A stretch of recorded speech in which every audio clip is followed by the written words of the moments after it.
डरावनी कहानी, vampire story. अनुज काफी सालों बाद अपने गांव लौट रहा था। उसका दोस्त राहुल भी साथ था। दोनों ट्रेन में बैठ चुके थे और शाम तक गांव पहुंचना था। रात का खाना खाने के बाद दोनों ने बातें की और बाहर का मंजर देखते रहे। राहुल बोला, भाई मैंने सिर्फ ट्रेन से गांव और खेतों को देखा है, मैं कभी किसी गांव नहीं गया।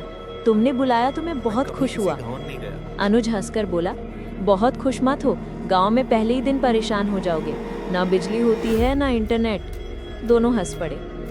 थोड़ी देर बाद ट्रेन एक जगह रुक गई। 2 घंटे बीत गए।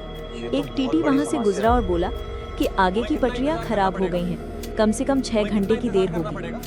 रात हो चुकी थी। रात 1 बजे ट्रेन गांव के पास के स्टेशन पर रुक गई। ट्रेन से उतरकर दोनों ने सवारी ढूंढी पर कुछ नहीं मिला। दोनों ने पैदल गांव जाने का फैसला किया। स्टेशन के बाहर एक चाय स्टॉल था। दोनों वहां रुक गए। अनुज बोला, भाई 2 कप चाय बना दो। चाय वाला बोला, हाँ बैठो, अभी बनाता हूँ। चाय पीने के बाद जब दोनों चलने लगे तो चाय वाला बोला, भाई अभी गांव मत जाओ, रात को एक वैम्पायर घूमता है, किसी को भी शिकार बना सकता है। अनुज थोड़ा घबरा गया पर राहुल हंसकर बोला, अरे यार मैं शहर में रात 3 बजे तक घूमता हूँ, कुछ नहीं होता, ये लोग डराने के लिए बोलते हैं। दोनों ने चाय वाले की बात नजरअंदाज कर दी और गांव की तरफ निकल पड़े। रास्ता लंबा था तो अनुज राहुल को एक तंग रास्ते से ले गया। अनुज आगे चल रहा था, राहुल पीछे। अनुज कभी कभी मुड़कर राहुल को देख लेता और बातें करता। राहुल सर हिला देता। कुछ देर बाद अनुज को लगा कि राहुल जवाब नहीं दे रहा। अनुज ने पीछे देखा, राहुल वहां नहीं था। अनुज बोला, ओ माय गॉड, कहाँ गया? शायद रुककर कुछ करने लगा होगा।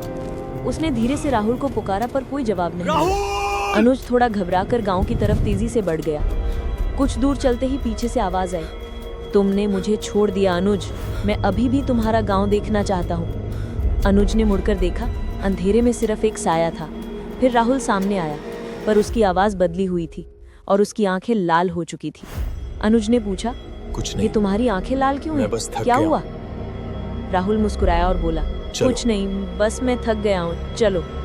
दोनों गांव के गेट तक आ गए। गेट बड़ा और पुराना लकड़ी का था। अनुज बोला, राहुल देख, हम गांव आ गए। राहुल अचानक जोरदार चीखा, तुम्हारी हिम्मत कैसे हुई? तुम मुझे यहाँ फंसाने लाए हो। अनुज डर गया।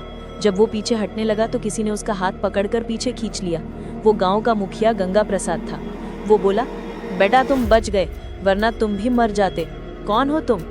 अनुज बोला, मैं अनुज हूँ, रामपाल जी का बेटा, ये मेरा दोस्त राहुल है। मुखिया बोला, तुम्हारा दोस्त मर चुका है, जो सामने खड़ा है वो वैम्पायर है, उसने तुम्हारे दोस्त को शिकार बना लिया। शुक्र है जब उसका असर कम था तब तुम्हें छोड़ दिया, तुम्हारी दोस्ती ने तुम्हें बचा लिया। अनुज ने देखा राहुल रो रहा था। राहुल बोला, भाई माफ कर देना, अगर हम वहीं रुक जाते तो मैं बच जाता। फिर वैम्पायर की असली आवाज आई, आज तुम बच गए, पर एक दिन तुम्हें मार कर तुम्हारा खून पीऊंगा, जैसे इसका पिया। राहुल जमीन पर गिर गया। सुबह वो उसकी लाश ले आए और दफनाया। अनुज शहर नहीं जाना चाहता था, वो दोस्तों का बदला लेना चाहता था। गांव के बुजुर्गों ने बताया कि एक टाइम पर गांव में एक चुड़ैल डॉक्टर आया था। लोग उसे पैसे देते थे और वो जादू टोना करके उनकी दुश्मनी सुलझाता था। गांव में दुश्मनी बढ़ने लगी। लोगों ने उसे गांव से निकालने का फैसला किया, पर चुड़ैल डॉक्टर ने धमकी दी कि वो सबको बर्बाद कर देगा। लोग गुस्से में आ गए और एक दिन उसे जिंदा जला दिया। तब से वो पिशाच बनकर गांव वालों का खून पीता है। अनुज बोला, इसका कोई हल होना चाहिए। तभी मुखिया बोला, बेटा अगर कोई तांत्रिक मिल जाए जो इस पिशाच को रोक सके और उसकी आत्मा को आज़ाद कर सके, तभी इस समस्या का अंत हो सकता है। अनुज ने अब एक तांत्रिक की तलाश शुरू कर दी। क्या अनुज तांत्रिक ढूंढ पाएगा? क्या तांत्रिक वैम्पायर को आज़ाद कर पाएगा? ये सब कहानी के नेक्स्ट पार्ट में पता चलेगा।